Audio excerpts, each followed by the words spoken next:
सद्दाम हुसैन।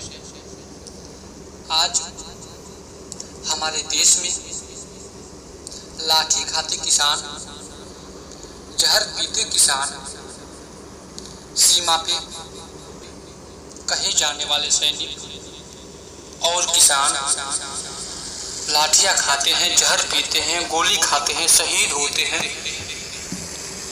तब यह नादान सद्दाम हुसैन कुछ अपनी बातें आपके सामने रखने की कोशिश करता है। मुझे उस महान पुरुष मौलाना अब्दुल कलाम आजाद की बातें याद आती हैं, जब वो कह रहे थे कि मेरा भाई जहर पी रहा है और मैं उसको क्या कहूँ, क्या उसको कहूँ कि जहर पीते रहो जब तक दूध का प्याला न मिल जाता। ये दो लाइन हमें झकझोर के रख देती है कि आज हमारे किसान कर्ज लेकर खेती करते हैं और जब उनकी फसल की पूरी MSP नहीं मिल पाती है, वही किसान अपने खेतों में आत्महत्या कर लेता है। तब एक किसान का बेटा आपके सामने कुछ कहने की कोशिश करता है, हिम्मत करता है। एक तस्वीर देखी, उसमें एक किसान और एक पुलिस का जवान आमने सामने है। पुलिस वाले की लाठी उठी हुई और किसान की देह उस लाठी के इंतजार में है। जवान को सरकारी आदेश मानना होता है, लेकिन दिमाग तो उसी का तय करेगा कि लाठी से चोट कहाँ करनी है। उठी हुई लाठी के सामने कोई शौक से नहीं आता। किसान तो कतई ना आए, पर आना पड़ता है। अपने देश में कृषि की बात सार्वजनिक रूप से तब ही होती है जब बड़ी संख्या में किसानों की आत्महत्याएं हो रही हो। अपनी मेहनत से तैयार फसल की उचित कीमत तय करवाने के लिए वे सड़क पर आ जाएं, वरना उनकी उपस्थिति सार्वजनिक जीवन में है ही नहीं। हरियाणा के पिपली में शुरू में किसानों को प्रदर्शन की अनुमति नहीं मिली तो वे चक्का जाम कर रहे थे। सरकार ने किसानों पे लाठी चलवा दी। किसानों का यह प्रदर्शन उन 3 अध्यादेशों के खिलाफ है जिसके लागू होने के पहले ही अलाभकारी हो चली कृषि की और हालत खराब हो जाएगी। उन नियमों का सीधा असर किसानों पर पड़ना है। केंद्र सरकार के नए नियमों के हिसाब से व्यापारी मंडी से बाहर भी फसल खरीद सकते हैं।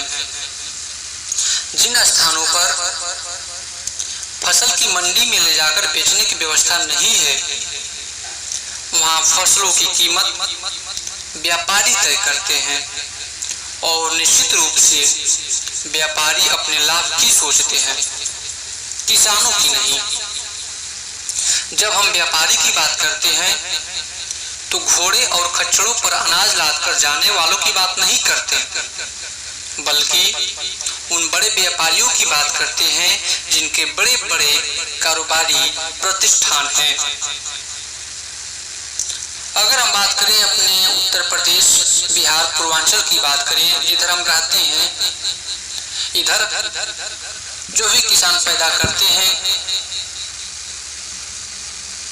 जो व्यापारी छोटे छोटे आते हैं, अपनी मनमानी कीमत देकर चले जाते हैं।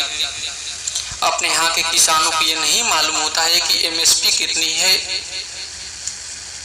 उनकी उचित कीमत क्या है, MSP क्या है। तो जो व्यापारी बताते हैं उसी दाम में उनको देना पड़ता है।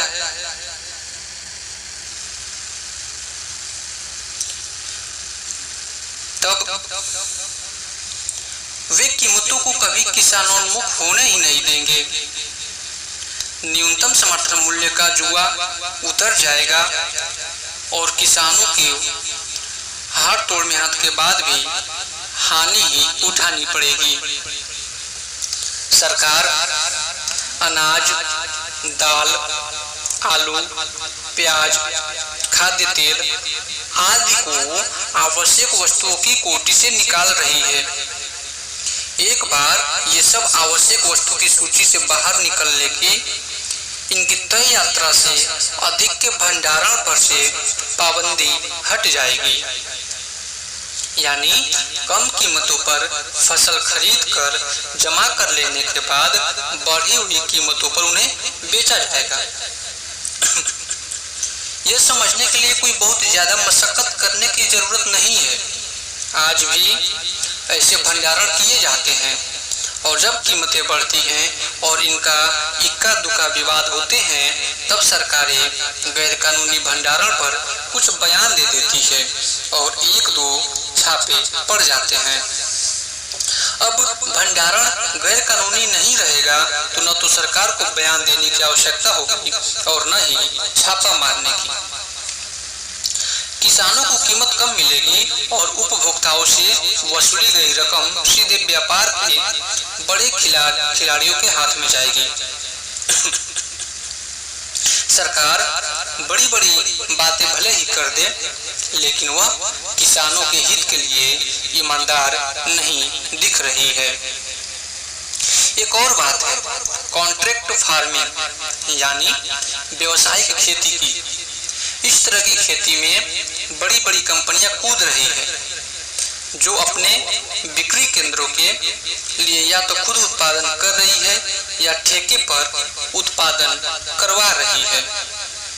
इससे छोटी जोत वाले किसानों को न सिर्फ अपनी फसल औने पौने दामों पर बेचनी होगी, बल्कि कृषि से उनकी बेदखली का रास्ता भी साफ हो जाएगा।